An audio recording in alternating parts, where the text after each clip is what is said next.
On this video, I turn my Gladiator into a flatbed truck, break my rear locker yet again, and check out a brand new trail in Uwharrie National Forest. All right, let's get to it. So if you've been following the channel for some time, you know that I have a MITS alloy tray bed and canopy set up on the back of my Gladiator. I'll put a link here to that video kind of showing you how it was all installed. I ordered this through Mule Expedition Outfitters, and basically the way it works is you can order it with just the tray, which is what you see here, or you can do the tray and the canopy. Now, the canopy made the most sense for me and basically how I use the Jeep, but I've been eager to see what it would look like and how it would work with just the flatbed. So I pulled it off. Now, this tray bed with just the basic setup weighs about 429 pounds. It's a little over 6 foot wide and it's 5 foot 8 inches long. So that's kind of the basic dimensions. It's all aluminum. This one was optioned powder coated. It's got the boxes on the side that are removable, and it's got a 5 foot drawer that can hold almost 500 pounds that slides out in the middle. So that's kind of your basic setup here. It does have an 8-gallon water board at the very front, which is really nice, and it's capable of holding drinking water. So that's basically what you're getting when you're getting just the tray bed portion of it. Mine is modified a little bit for the 40s because I wanted to stay low.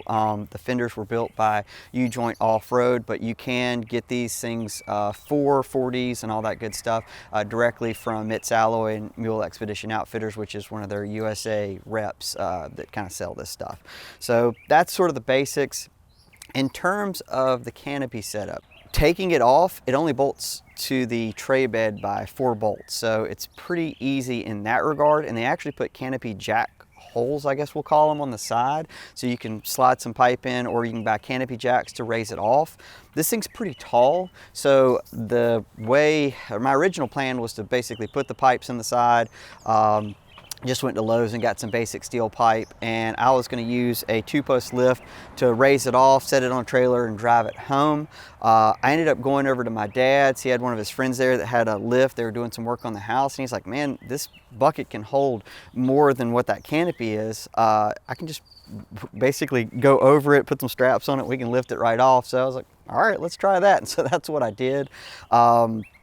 It's one of those things where if you're going to be taking it on and off a lot, you're probably going to want to invest in some canopy jacks, but you're just going to have to measure out and make sure that your canopy jacks are going to be tall enough to take this thing off. It is a little bit wider than the standard Gladiator bed, and actually did end up hitting the corner of this thing here recently wheeling, but for the most part, the big advantage here is the departure angle out back. You just get so much more clearance with this custom receiver. It's just night and day over what I had originally.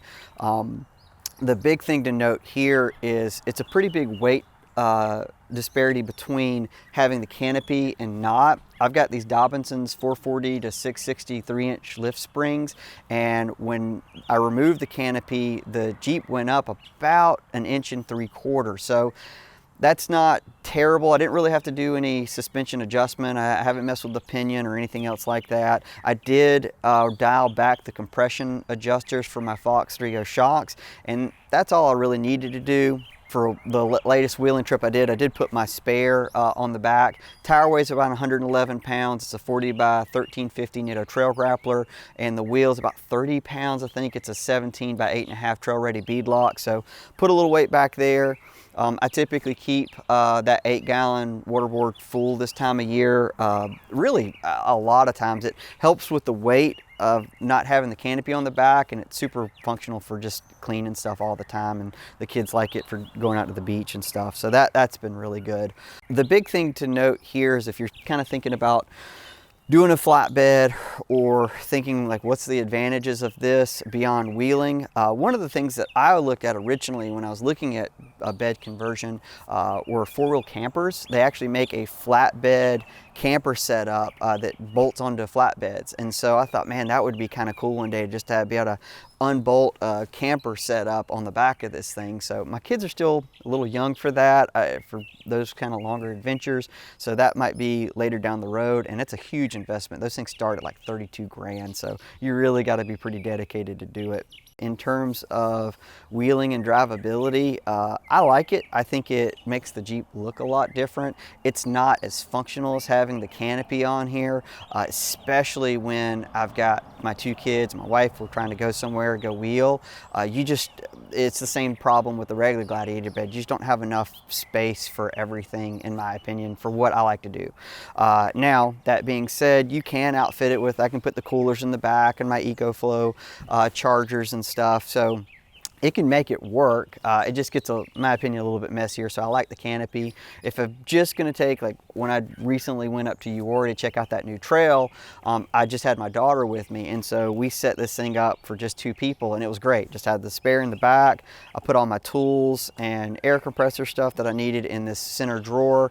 The sides, I had straps and things like that, and it was good for going to the beach. Same thing, just kind of reconfigure this thing for how I need it, and it's pretty good for that. So that's kind of the shake of the flatbed. Again, let me know in the comments what you think. You think you like it better, the look like this way, or with the canopy? Really curious. It seems like people are really split on this. One thing that I did do when I did the canopy, to pull the canopy off, is I put a Plano case on top of my Ujoint off-road roof rack. I had to buy these little nut certs, which are kind of cool for the extruded aluminum, so you don't have to like unbolt anything. You just have these specialty nuts that sort of drop in, and I bolted the case right up to the rack. I'll put the link into what the case is in the video description, but that's been super handy. So if I need to carry extra fluids and stuff that you're not going to be using too much, I can just toss right up there, and really happy with that. I've had other Plano cases in the past, and they've been pretty good. I mean, it's all just overpriced plastic, but for the most part, for this type of stuff, I think it's really good. For camera gear, I prefer the Pelican cases. I feel like they're a little stronger, but they're considerably more expensive. Now, let's talk a little bit about that new trail. One thing you don't hear about too often is a new trail opening up. And here in Uwharrie National Forest, we finally have one, and it's called the Lakeview Trail. It's 1.6 miles long, and for the most part, it's a fairly easy trail. What makes it pretty cool is there are optional offshoots to give you quite a challenge if you're up for it. I really like this trail, not only because I feel like it's fairly scenic, but for the first time Uwharrie enthusiast, if you're coming up here with a fairly modest build, or maybe even a stock 4-wheel drive, depending on what it is, this is a great trail to sort of get your feet wet with what you can expect. I imagine if it gets wet, it's definitely going to be more difficult, but on the day we went, it was dry and fairly easy. I think this is going to be a lot of fun on a dirt bike. And again, if you're here just trying to test out Uwharrie for the first time, or just kind of get yourself acclimated to what to expect, I think this is going to be the new beginner trail. So this is one of the optional lines on the new Lakeview Trail here in Uwharrie. It's pretty legit. I mean, to give you scale, those are 40s. That's the first rock you get to. They're pretty loose, and a lot of this soil map is this is going to change a lot. I don't know if this is going to be Gladiator friendly. It's just me and the kiddo today. Say hi. Hi.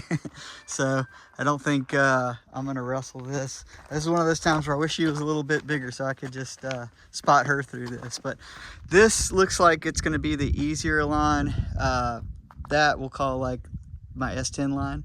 But this is cool. I'm glad that they're finally doing something like this. It's been a really kind of long time coming. So now at this point, when I was backing out, I heard a loud pop, and I had a feeling I knew what that was, but we went ahead and went to my daughter's favorite trail, which is Daniel. It's the most sort of difficult trail in Uwharrie, and it's a lot of fun for the driver and passenger. As soon as we got to the first series of ledges, I realized that the rear locker was once again failing. Essentially what's happening is when it's engaged, as soon as it gets too much load on it, it starts to slip, and that's that big pop that you're hearing. This same exact thing happened to me in Moab, Utah, almost exactly a year ago. I was able to get the locker covered under warranty through Dynatrack. I did pull apart the carrier at my house because I wanted to see what had failed. It was the side gears that had slipped. I had some broken teeth. I did not have an issue after I fixed it. You know, did the Rubicon Trail, lots of wheeling, no problems, and then here I am with what I feel is the exact same problem. And so at this point, I'm just going to go ahead and upgrade to an ARB air locker. I'll go more into the comparison of those two in a later video, but thankfully we were still able to finish the trail, had a great time. And it was unfortunate that was going to be the end of our wheeling for, you know, our sort of spring break trip. But as my daughter jokingly said, I guess that's why they call it spring break. Well, that's it for this video. I've got to fix the Jeep and get it back going. Don't think I'm going to be taking this thing to Jeep Beach, unfortunately. That's going to be my next trip. So if you see me down there, probably going to be in a 392. So that's the plan for right now. If you guys have any questions, just drop them in the comments. If you ever want to see some behind the scenes stuff, you can always give me a follow on Instagram at Ali Mansour Editor. Until next time, thanks for watching.